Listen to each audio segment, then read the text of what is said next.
nosso coração, Mestre Jesus, mais uma vez, e agradecer por esse momento, estarmos aqui reunidos em nome dele, para que nessa noite a espiritualidade possa iluminar nosso palestrante mais uma vez, para que ele possa vir com as ideias esclarecedoras e que nós possamos juntos divulgar e propagar mais uma vez as palavras do Mestre.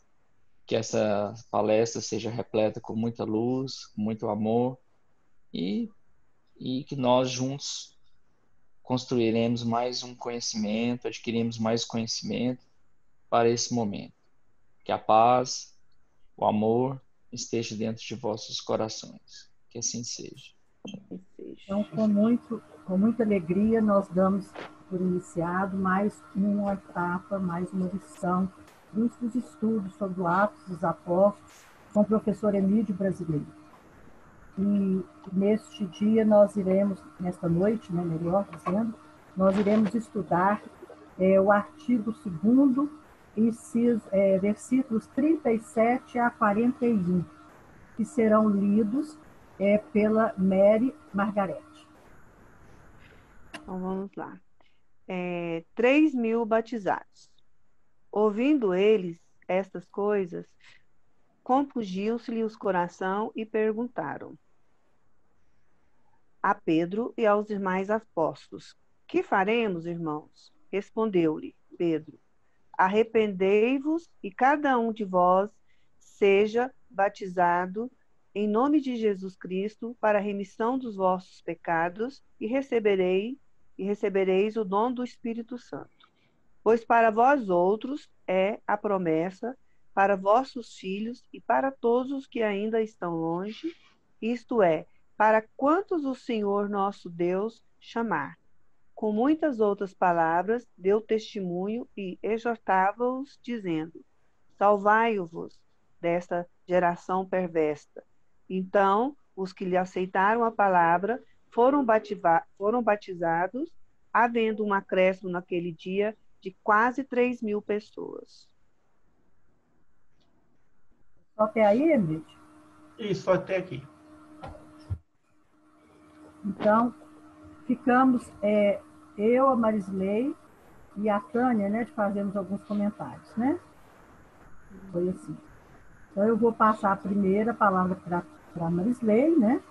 E depois eu faço algumas considerações também. A Marisley está aí? Se ela não tiver... Estou sim. Então tá. Então, vamos lá. Bom, essa é uma passagem bem interessante, porque, principalmente para a questão do batismo, né, o significado do batismo naquele contexto histórico, social e cultural da época. O próprio Cristo foi batizado por João Batista como uma passagem, um rito de passagem, né? E o batismo dessa grande quantidade de pessoas no momento de transição em que o evangelho estava sendo implementado, porque ele foi planejado por Jesus, implantado, mas ele ainda não havia sido implementado, né, na prática, ali na vivência das pessoas. Ele foi vivenciado de forma impactante e, ao mesmo tempo, emocional, intuitiva, por todos que conviveram com ele, mas nesse momento aí, envolvendo os apóstolos e os novatos, né, que chegavam, dá para a gente perceber que eu não gosto do termo rito de passagem, mas é a palavra mais ideal agora. Essa consolidação da fé simbolizada pelo ato do batismo, no decorrer da história, tem tido um significado muito importante e às vezes até a gente, né, entra a questão da polêmica. Então, o espírita batiza ou não batiza?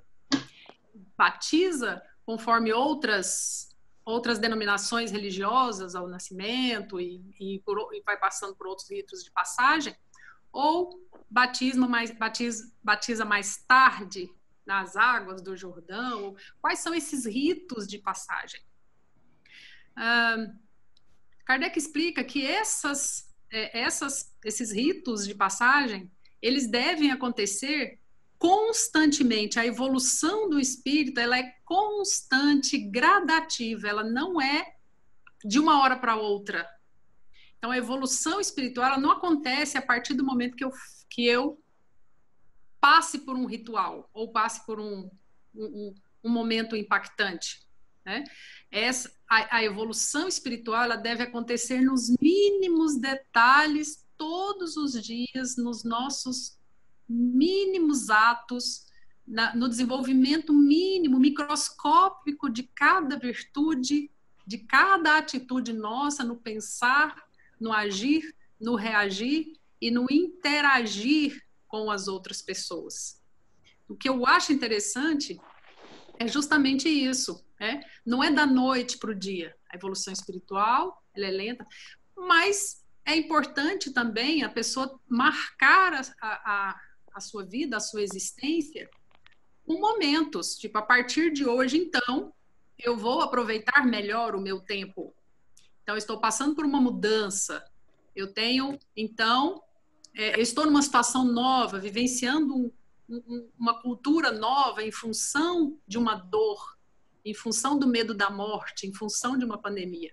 Então, dentro dessa mudança impactante, como eu posso me adaptar, mantendo o meu equilíbrio e evoluir apesar de todos os percalços e apesar de todas as limitações e dificuldades? Como eu posso melhorar a minha convivência, melhorar a mim mesmo, me conhecer, cuidar de mim mesmo e cuidar do outro? Esse é o verdadeiro batismo, né? Aquele que acontece todos os dias enquanto eu percorro essa trajetória chamada evolução nesse estágio num local chamado Terra. Obrigada pela oportunidade. Só não pode me dar o microfone, né? Tá certo, comadre. Agora, eu vou tecer pequenos comentários antes de passar a palavra para o nosso professor, né, professor Emílio Brasileiro. Me chamou bastante atenção nesse texto aqui, foi a questão da resposta de Pedro, quando foi perguntado, né, o que faremos, irmãos? E ele respondeu, arrependei-vos, em primeiro lugar. Então, esse arrependei-vos significa uma reflexão muito grande. Estão me ouvindo bem ou não? Sim. Estou ouvindo bem.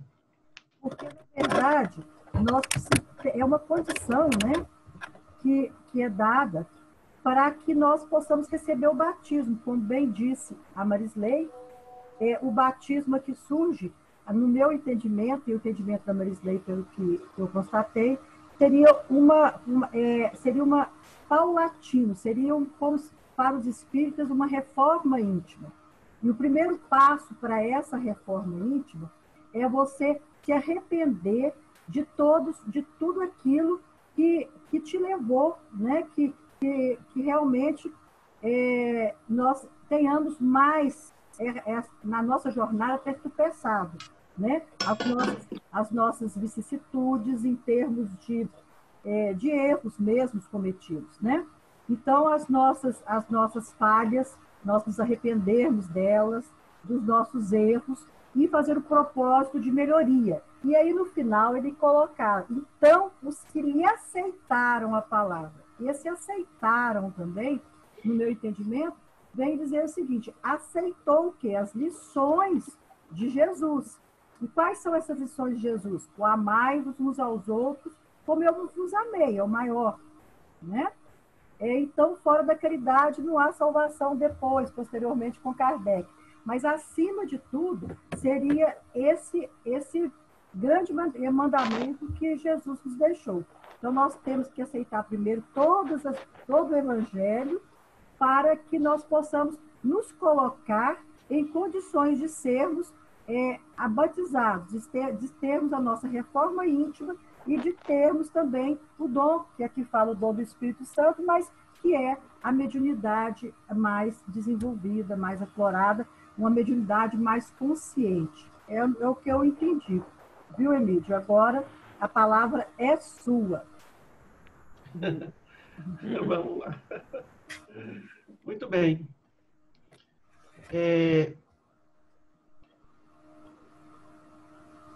Ótimos comentários sobre o batismo, sobre o arrependimento. Comentários da Marisley, da Lodelina. E que a gente pode realmente refletir. Bem, esse item vem logo após o discurso de Pedro. Então, Lucas, depois do discurso de Pedro, ele prossegue com a sua narrativa. E aí, como Lucas era um excelente narrador, ele continua. Ouvindo isto, ou seja, depois do discurso de Pedro, né, eles se sentiram tocados, né, o coração traspassado, e perguntaram a Pedro e aos demais apóstolos. Tchan, Está muito escuro aí. não, pode ligar. Ah, não, peraí. Está escuro? Agora melhorou. Agora sim. Agora melhorou.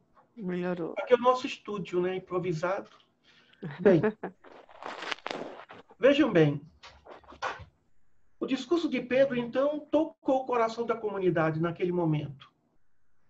Pedro conseguiu, naquele instante, tocar o coração. Tem uma passagem do Evangelho que Jesus fala, e à medida que ele vai falando, os discípulos vão se afastando dele. E ficaram poucos, os 12. E Jesus pergunta, vocês também não vão? Não querem ir? E Pedro questiona, mas para onde vamos, Senhor? Né? Para onde vamos?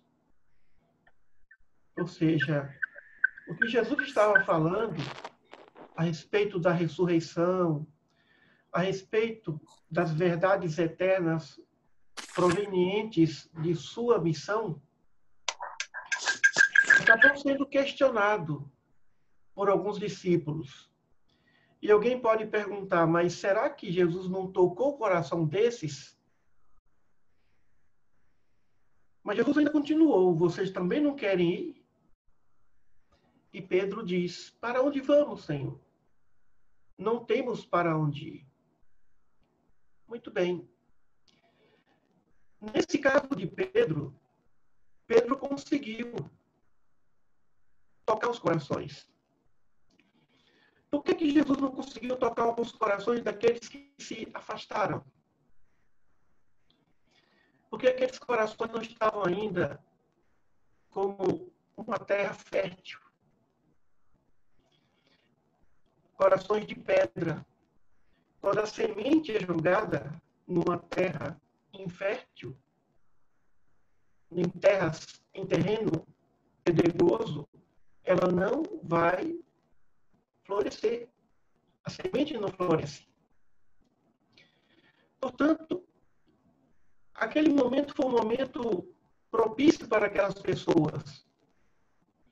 Evidente que nem todos foram atingidos, tanto que pessoas dali acreditaram que a noite de Pentecostes, aquele momento de Pentecostes, aquilo ali estava voltado ao vinho, tomaram muito vinho, e por essa razão estavam daquele jeito. Evidente que não foram todos, mas Lucas fala daqueles que foram tocados, daqueles que foram atingidos pelo discurso de Pedro.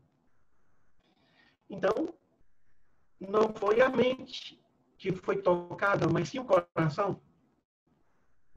O coração é o sentimento, é o símbolo de sentimentos, é o símbolo das paixões. E como diz Khalil Gibran, Deus age na paixão e repousa na razão. Então, os sentimentos daquelas pessoas estavam tocados. Em relação àqueles que se deixaram tocar. Em relação àqueles que estavam no tempo de serem tocados. No tempo de serem tocados. Então, existe o tempo do solo estar fértil. E aí, Lucas continua. E perguntaram a Pedro, o que devemos fazer?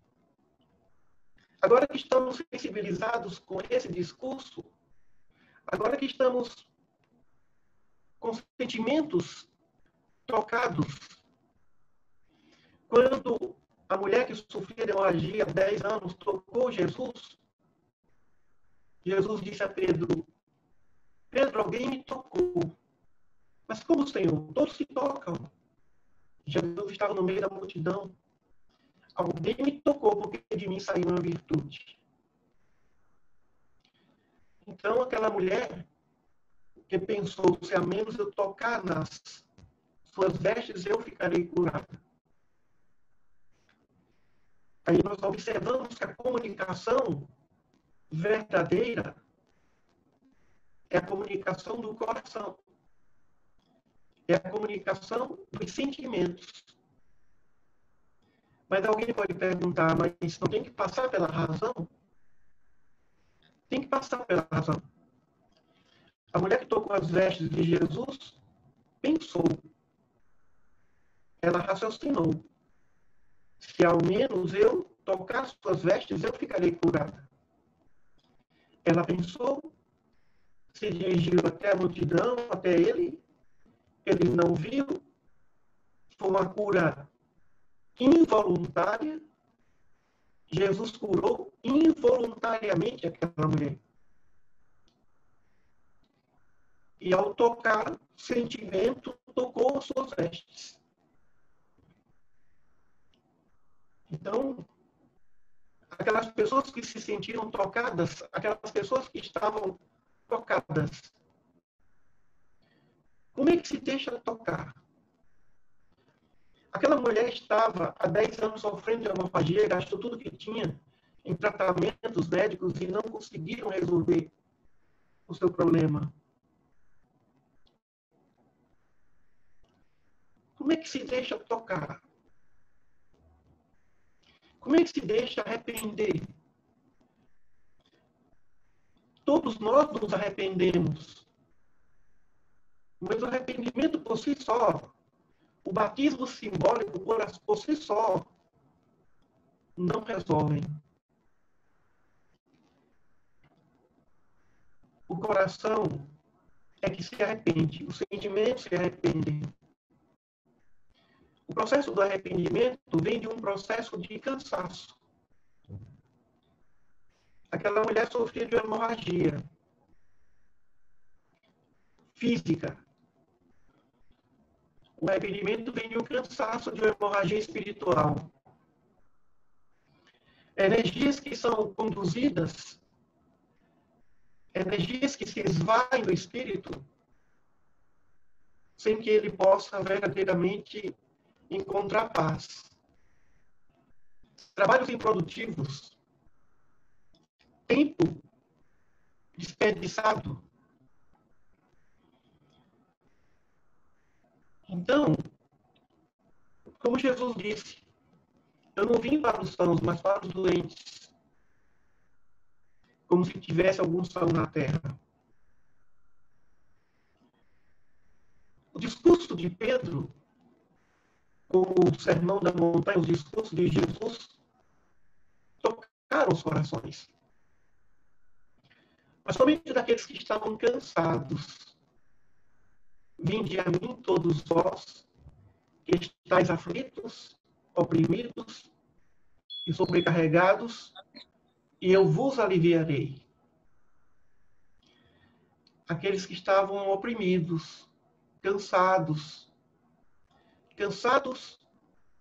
do caminho, dos desencontros, cansados do caminho das ilusões, cansados dos caminhos improdutivos no que tange à evolução.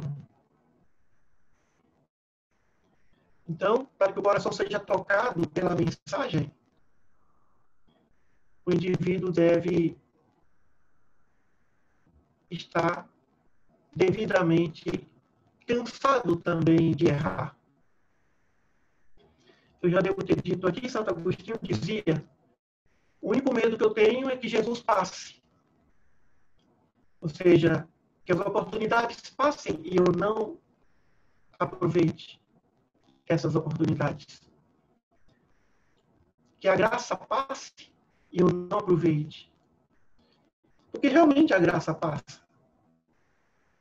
Jesus passa.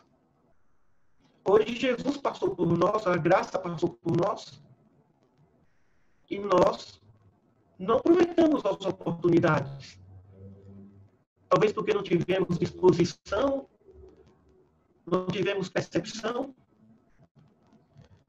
mas em algumas oportunidades nós soubemos aproveitá-las com trabalhos. O que fizemos no nosso tempo mental? O tempo físico é fácil de ser programado. E o tempo mental? Oramos por quantas pessoas hoje? Lembramos de quantas pessoas hoje diferentes?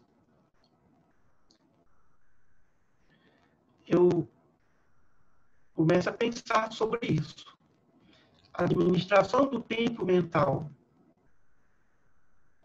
Por exemplo, o Facebook. Todos os dias eu procuro desejar feliz aniversário a todos os aniversariantes. São 5.000 pessoas que eu nem me lembro mais, alunos. Mas quando mandamos a mensagem, temos que mandar com uma oração. Eu não me lembro de você, mas eu quero que você seja feliz. Então, poucas coisas tocam os nossos corações. Poucas coisas. O coração que está acostumado a grandes coisas, a aplausos, por exemplo. Quando não tem mais o aplauso, o coração fica morno, frio.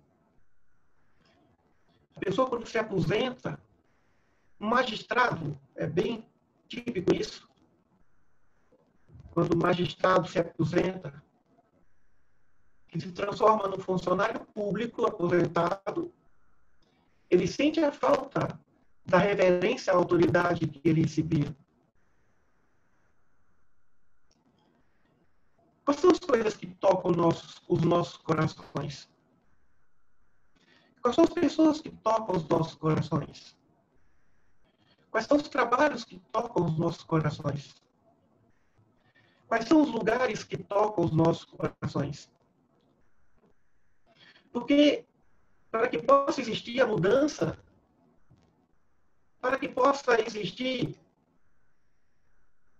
o arrependimento por ter deixado a graça passar, o coração tem que estar sensível. E aí vem o processo do autoconhecimento. O que nos toca? Eu trabalhei no Tratado dos Evangelhos com o coração tocado. E depois que se faz um trabalho daquele, em termos literários, poucas coisas tocam o meu coração, em termos literários, ou quase nada mais. Mas, já que essa grande montanha foi escalada, é preciso também que nós nos acostumemos com as pequenas coisas. Às vezes o coração fica muito feliz com um grande acontecimento. Mas ele também precisa se acostumar a ser feliz com os pequenos acontecimentos. As coisas singelas, mas que são grandiosas. Por exemplo, a saúde. Estamos aqui felizes porque gozamos de uma saúde, mas se estivéssemos no hospital, acometidos pela Covid-19, talvez nós estivéssemos com outros pensamentos. Então, primeira pergunta: o que nos toca o coração? Que discurso nos tocará o coração? Que acontecimento nos toca o coração? Há quem diga que à medida que o espírito vai amadurecendo e envelhecendo no corpo, na terra, poucas coisas tocam seus corações. Mas é aí que bem-aventurados puros de coração, para que nós também nos alegremos em relação às coisas que alegram também as crianças. Que alegram alguém quando chega pela primeira vez na cidade. Os nossos dias são dias de rotina. E aquilo que nos tocava o coração, pela rotina, passa a não tocar mais.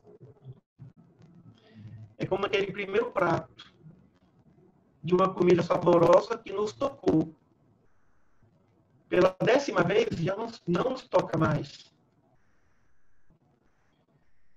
E deixamos passar a oportunidade da gratidão. Então, a primeira pergunta é: o que nos toca o coração? O que nos motiva a viver? Em cada momento da vida, coisas diferentes, acontecimentos, pessoas, nos tocam.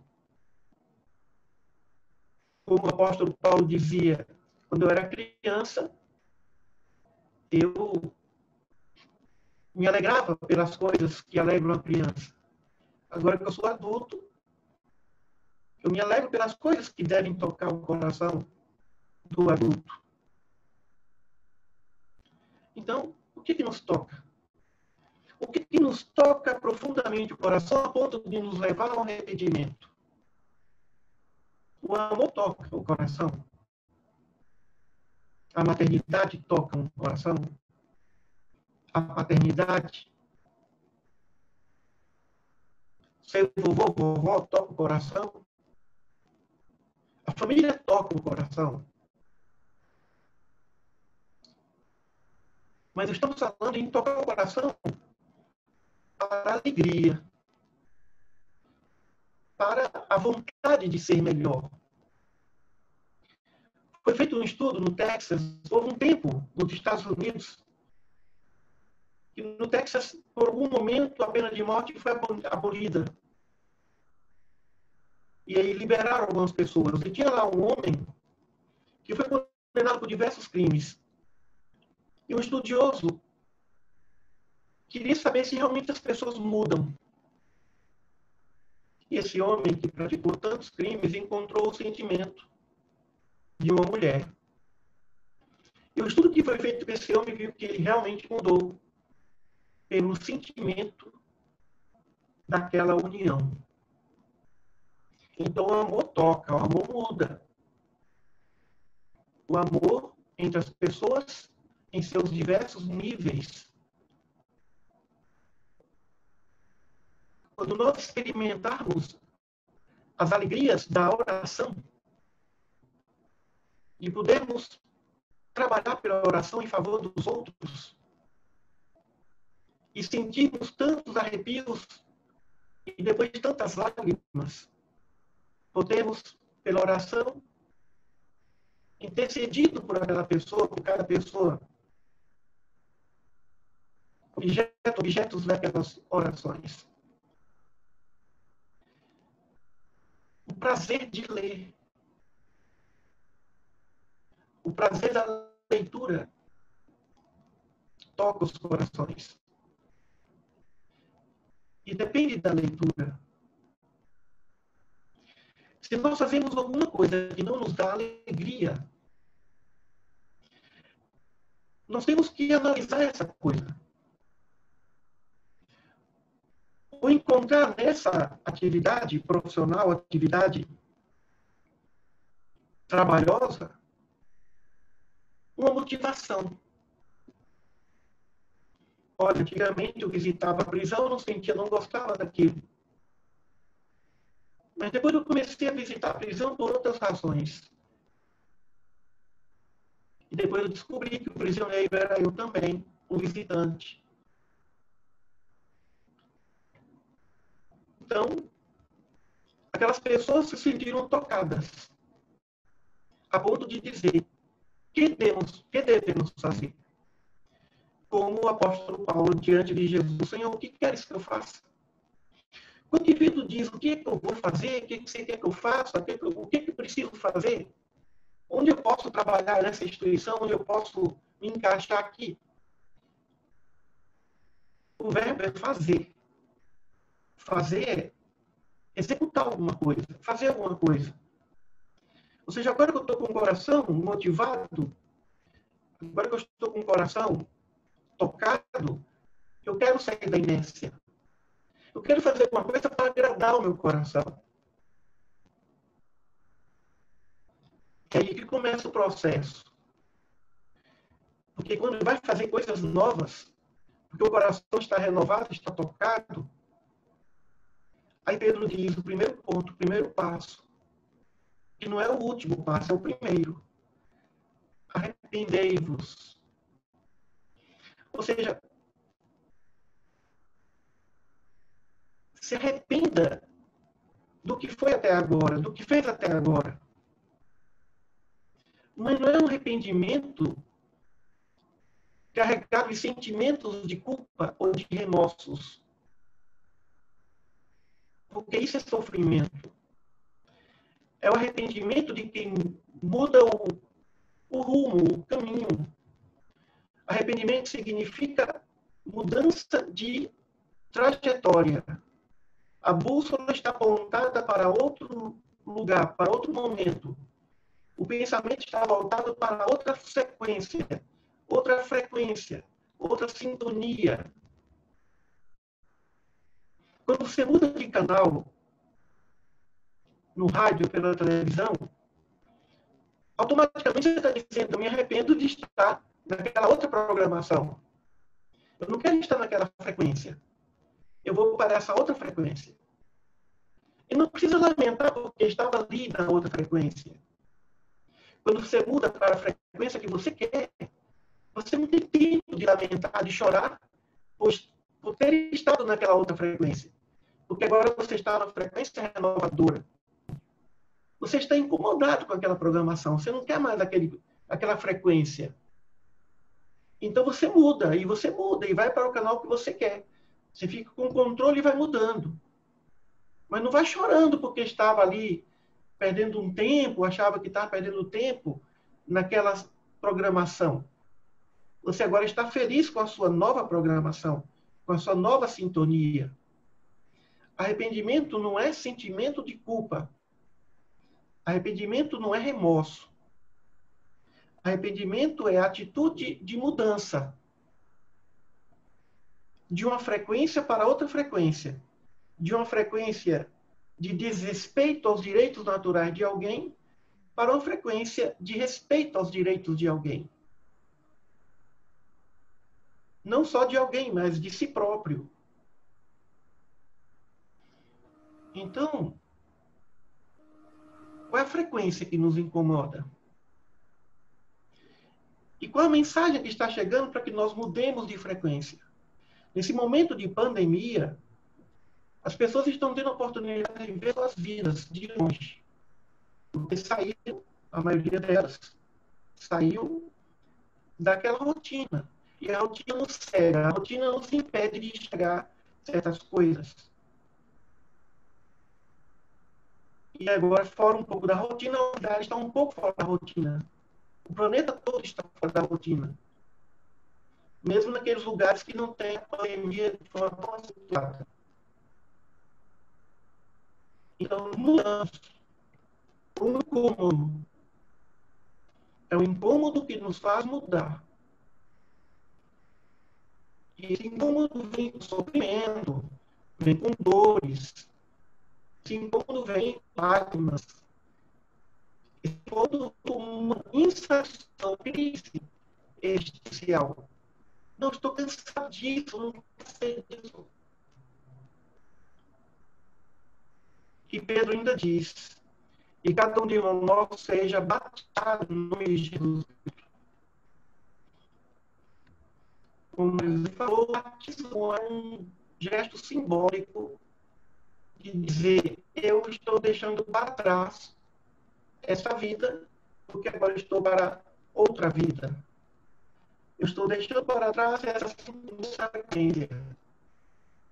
Eu agora, solenemente, os cristãos vão dar de mãos para dizer, essa vida não é mais a vida que eu quero. Agora eu quero a nova vida. O batismo significa mudança de nova vida. A doutrina espírita não adota o simbolismo dos rituais,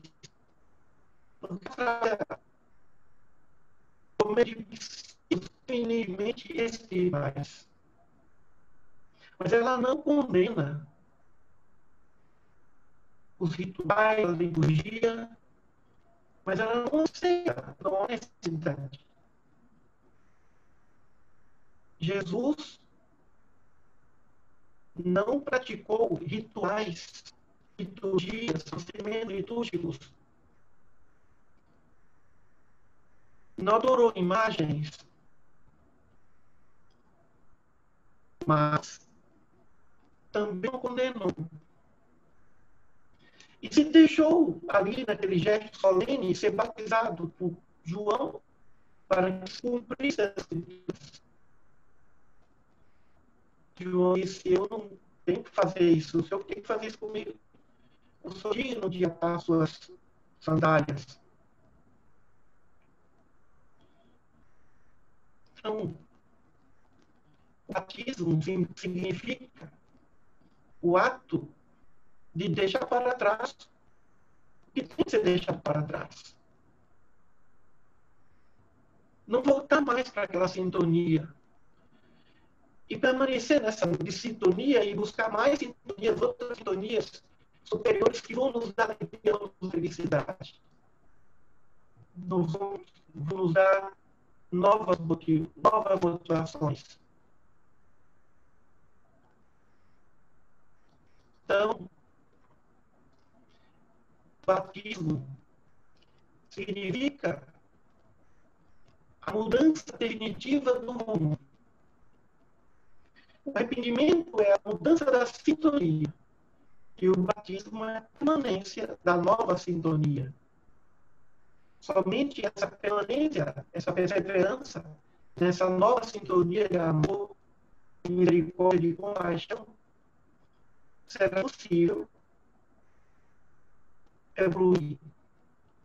E a evolução também significa redenção.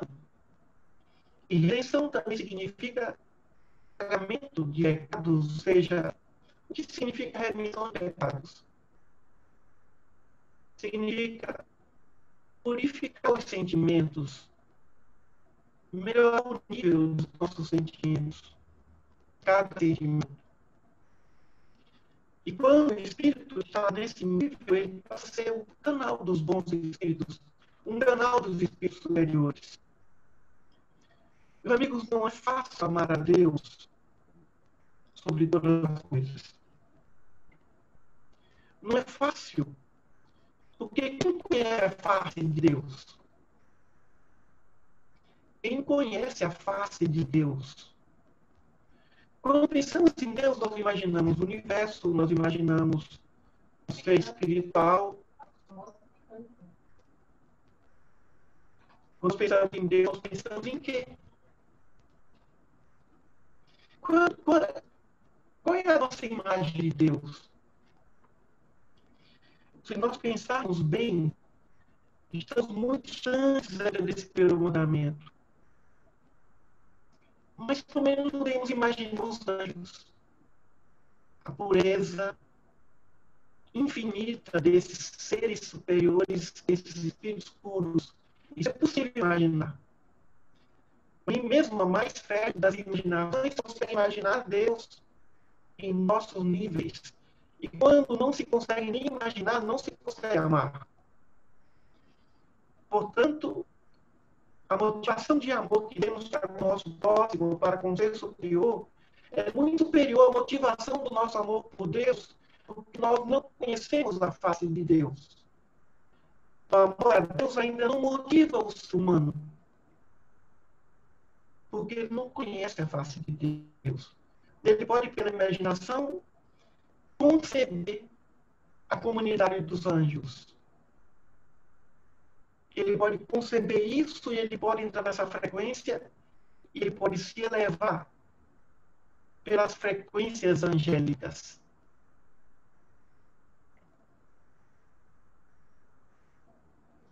Nós não amamos a Deus porque nós não conhecemos Deus. Como os Espíritos dizem, falta um sentido para isso. Falta-nos um sentido.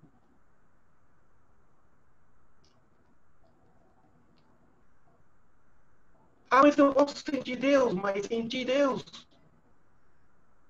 Alguém pode dizer que sente Deus, mas ele sente a presença dos bons espíritos. Como é que se sente Deus? Ele começa a sentir Deus através do Espírito Santo, através dos espíritos superiores, dos anjos, arcanjos e querubins.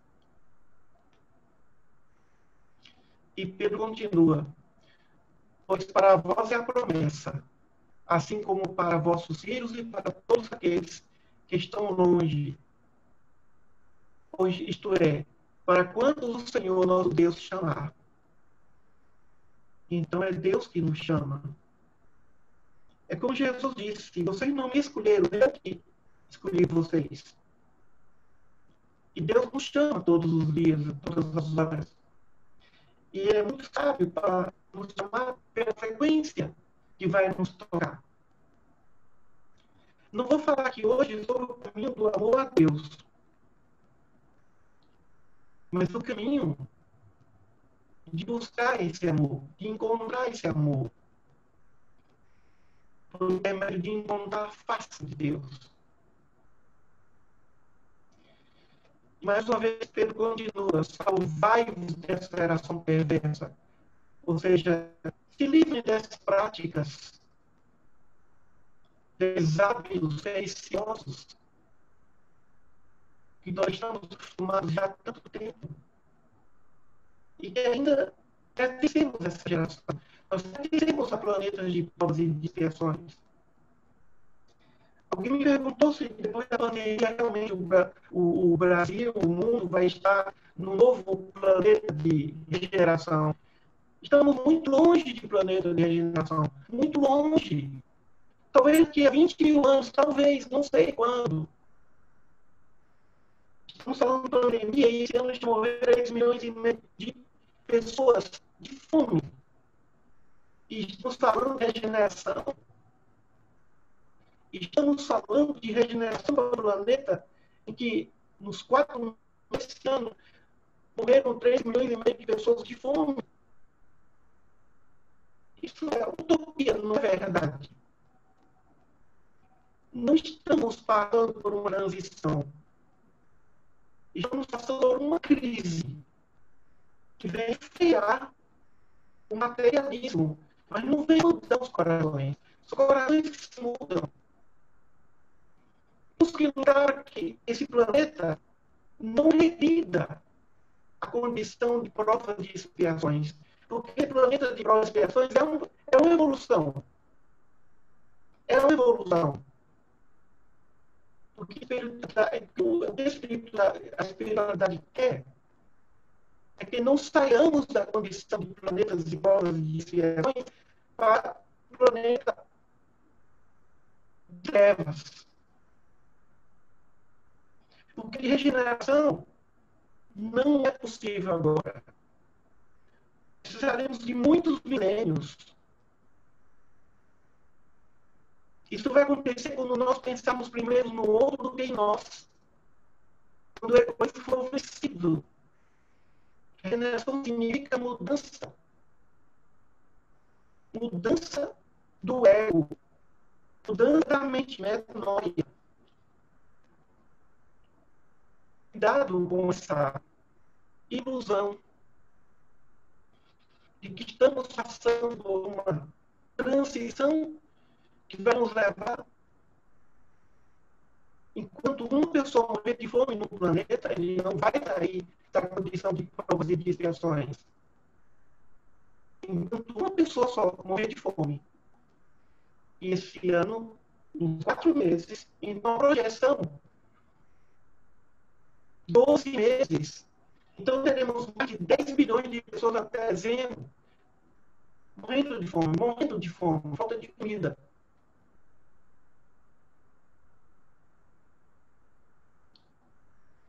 Então, a geração perversa. Esse vírus vem para conter um pouco, frear um pouco a maldade, a infâmia, a iniquidade de uma geração perversa. E essa bênção divina, que significa dor, proveniente da separação, dor proveniente da enfermidade, e se para conter, para não relaxar o nível do planeta. Para não conter aquele planeta que aconteceu com a Atlântida. O continente foi submerso. Evoluiu tecnologicamente, mas moralmente não. Evoluiu, ou seja, progrediu externamente, mas não evoluiu espiritualmente, moralmente. Então, é muito privilégio viver no planeta como o planeta Terra. Mesmo a injustiça imperando. É um privilégio. Agora, para ser um planeta de regeneração, dizer isso é desconhecer o que é um planeta de regeneração. Um planeta de regeneração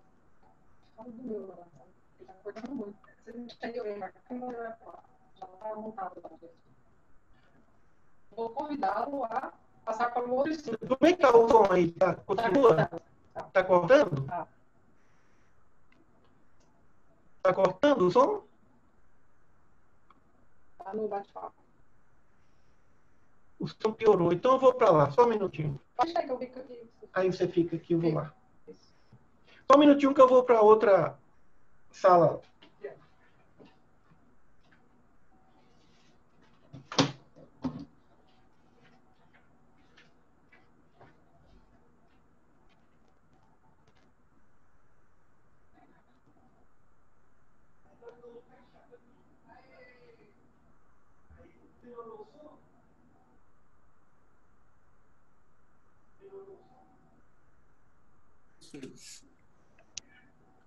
Melhor agora, né, pessoal? Eu tenho que ouvir alguém. Tá bom. Tá ouvindo? Tá bom agora?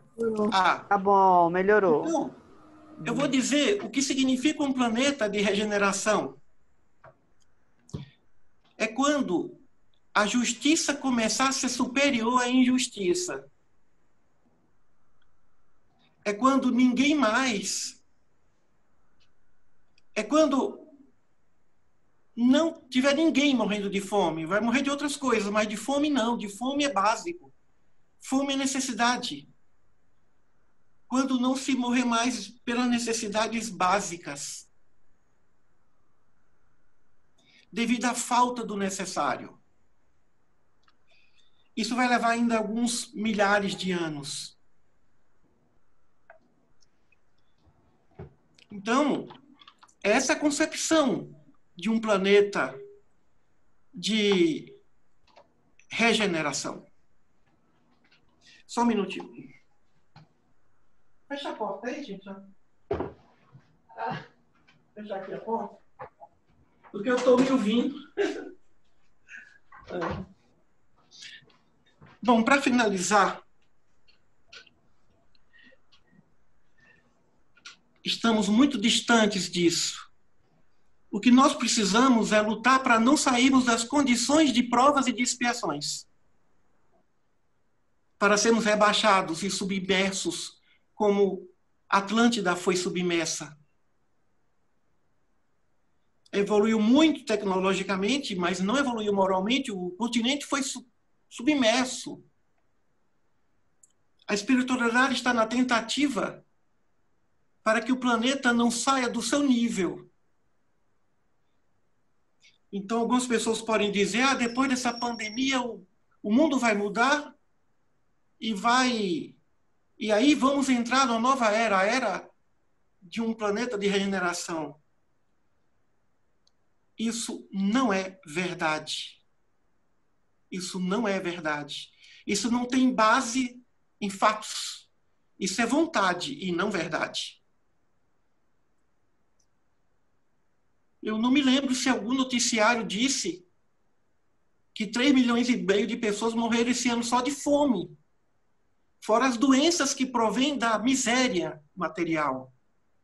A fome é uma delas. O novo coronavírus está assustando porque não escolhe. A dengue escolhe, a fome escolhe, a tuberculose escolhe. Existem doenças que escolhem, e os eleitos dessas doenças vivem em plena miséria material. O novo coronavírus não escolhe só os que estão na miséria material. Escolhe também os que não passam fome, os que vivem, não têm necessidades materiais. Mas também não significa dizer que, porque desencarnou desse jeito, não é isso. O contágio dessa doença não tem nada a ver com identificação de nível moral, não. A gripe espanhola matou Eurípides Barçanufo. Matou Eurípides Barçanufo. Um espírito superior que esteve entre nós. Então não significa dizer que quem morre pelo novo coronavírus ou quem tem a doença que não é evoluído bastante, não é isso não. Está passando por um programa, por um processo, mas que não determina a evolução espiritual superior, inferior, nada disso. Uma necessidade de um programa espiritual, de um projeto espiritual. Naquele momento chegou a hora do Dr. Eurípides ter desencarnado, tão jovem. Mas ele foi contaminado no momento em que ele estava ajudando pessoas. Ele trabalhava como farmacêutico. Trabalhava assistindo as pessoas. Finalmente, em Atos diz, com muitas outras palavras, conjurava-os e exortava-os, dizendo, salvai-vos dessa geração perversa. Aqueles, pois, que acolheram sua palavra, fizeram-se batizar, o símbolo da mudança. E acrescentaram-se a eles, naquele dia, cerca de 3.000 pessoas. Na numerologia, o número 3 simboliza a comunicação. Jesus utilizava muito do 3. Por ali passou o sacerdote, o levita e depois o bom samaritano. Ele, quando queria fixar uma lição, ele repetia 3 vezes. Então, quando Lucas fala cerca de 3.000, está dizendo, naquele momento, realmente, a primeira comunidade cristã foi efetivada. 3, para comunicar o mundo, comunicar Roma, comunicar o Império Romano. Agora temos uma comunidade, 3.000 pessoas ali. 3.000 pessoas na festa de Pentecostes. O número 3 que comunica. Ele podia ter dito 2.500, ele falou 3. Cerca de 3. Podia ser para mais ou para menos. Dizendo que a partir daquele momento, a primeira comunidade cristã se instalaria para sempre. De 3 para 3 bilhões. De 3 para a humanidade inteira. 3.000 que se multiplicou. Então, meus amigos, se nós não vivemos ainda no planeta de regeneração, vivemos em nossas casas mentais, em mundos de regeneração. Nós podemos estar em sintonia com mundos superiores, vivendo no planeta de injustiças. Podemos fazer parte de uma comunidade superior, mesmo vivendo no planeta de injustiças. Se não estamos no mundo de regeneração, nós podemos viver um mundo mental de regeneração. E mais do que isso, de sublimidade, estando em sintonia com os espíritos superiores, porque esse foi o grande tom de Pentecostes e o grande tom de Atos dos Apóstolos. Atos dos Apóstolos significa o grande milagre da sintonia entre encarnados e desencarnados superiores. Essas são algumas das reflexões que podem ser tiradas desse texto. Mas vamos pensar o que nos move o passo, os passos, o que nos tira da tristeza, o que nos alegra o espírito profundamente, o que nos alegra a alma profundamente. E se nós encontrarmos isso, também encontraremos a redenção, o batismo e essa sintonia com essas falanges angélicas a qual nos referimos. Então, como diz o outro, é isso aí. Tá certo, Emílio. É isso aí. Foi excelente, como sempre, né? Como sempre, mesmo com o problema de som, foram explicações oportunas e muito profundas. Eu tenho certeza calaram aos nossos espíritos, né? E, principalmente, Emílio, é importante nós termos essa explicação do batismo para nós espíritas, né? Porque a maioria, normalmente, quando pergunta, a doutrina espírita batiza, nós muitas vezes nos tropeçamos nas palavras para responder, né? Então, é importante nós respondermos que sim. O batismo para o espírito é a reforma íntima, né? Quer dizer, para o espírito, importante. Gostei muito das suas colocações. Gostei demais, por demais. E como você depois edita as nossas palavras, todo o contexto de tudo, eu quero deixar que depois eu corto. A questão da Marisley, antes de vocês entrarem, Marisley não, da Genuci, eu estava contando para a Vivi e para a Mary, que estavam junto comigo, que eu sou madrinha da Genuci, né? Então, eu estava dizendo isso, nós não temos o batismo, mas, pelo menos, eu me sinto espiritualmente madrinha, ou seja, compromissada, né? Vamos completar com a lição de hoje, compromissada com o caminhar junto com ela nos ensinamentos que vocês, pais, repassaram de uma maneira muito profunda para os seus filhos, né? Então, eu me sinto, cada vez que eu ouço você e a Genuci, mais responsável, você e a Marisley, mais responsável pelo Genuci eu me sinto. Porque madrinha vem depois da mãe, né? Então, eu me sinto muito responsável. Eu falo, nossa, será que algum dia eu consigo, né? Caminhar junto com eles, né? Então, mas eu estou muito feliz por vocês terem essa deferência comigo. Então, e ela te considera muito como madrinha, um negócio sagrado para ela. Assim, madrinha. Ela só me chama madrinha e eu sou... Que bom. Que é verdadeiro, o amor é muito grande, né? Então, depois você corta isso aqui, tá? Então, agora... Muito bem, comadre. Quem tem alguma pergunta? A Tati, que chegou depois, a Renata, a Vivi, a Mary, se vocês tiverem alguma pergunta para o Elide, podem fazer agora. Não, eu só achei interessante, né? Que muita gente, Emílio, está pensando que entramos nas fases para a regeneração. Muitas pessoas pensam assim, né? Até eu estava pensando, agora eu já sei que não é. Estamos longe ainda, né? Falta muita coisa ainda. Tem um livro chamado A Caminho da Luz, e ele retrata bem isso, né, Mídia? O A Caminho da Luz. Você lembra desse livro? Lembro, muito bonito. Muito bonito. Compre o livro, né? Chama A Caminho Vou ler. da Luz. Bonito, bonito, bonito. A Caminho da Luz. E depois tem um... como é que é? Eu esqueci o nome agora. Próximo dia, saindo da planeta Terra, uma coisa assim, eu esqueci o nome. Também Despedindo-se da Terra. Despedindo-se da Terra. Tem um livro também, há muitos anos que eu li, Despedindo-se da Terra, que também faz essa reflexão que o Emílio colocou aí, em todas essas ponderações. Despedindo-se da Terra. Eu não sei quem é o autor, mas é escrito. Depois eu vou jogar e vou procurar. Olha aí, que vocês vão gostar. Eu gostaria de pedir agora, que ninguém tem pergunta, Vivi, tem alguma pergunta formular, mas a Renata não? Então, eu vou pedir para você, Vivi, fazer a prece de encerramento para nós. Pode? A Tati tem pergunta, Tati? Não?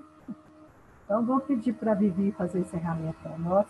Muito obrigada, viu, Emílio? Que Deus te abençoe. Obrigado. Muita sabedoria a você e a Marisley. Gratidão, Emílio. Obrigado. Com a palavra, Vivi. Na próxima semana vai ser do versículo 42 ao versículo 47. Quem vai fazer o comentário? Exatamente. Deveria ser, bom, a Vivi e a Mary, né? Pode ser, ou a Renata e a Tati. Do Atos 2? Hã? Continua no Atos 2, né? Atos 42 a 47. Tá. Olha, eu posso tentar, não sei se eu vou falar algo muito bem, porque eu não entendo muito, mas eu posso tentar. Aí na outra semana fica a Tati e a Renata, já fica marcado. Tá certo. Tá certo. Então, Vivi, faz a prece para nós. Tá. Mestre Jesus, queremos agradecer a oportunidade de estarmos aqui reunidos para ouvir este nosso irmão nesse processo de evolução, porque todos nós estamos aprendendo a ser pessoas iluminadas no teu caminho, Senhor. Agradecemos a oportunidade da espiritualidade nos iluminar no caminho,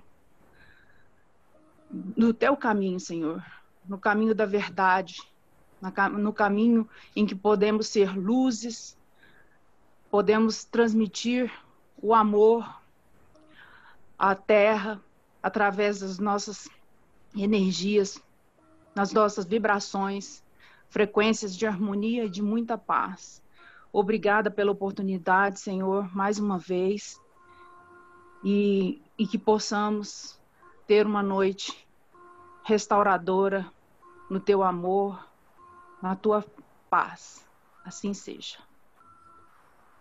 Vamos juntos todos repetir o ensinamento de Jesus. Coloque a mão direita no coração, a outra mão como eu estou aqui, e vamos repetir juntos. A mão direita no coração. Irmãos de toda a terra, amai-vos uns aos outros. Irmãos de toda a terra, amai-vos uns aos outros. Irmãos de toda a terra, amai-vos uns aos outros. Louvado seja nosso Senhor Jesus.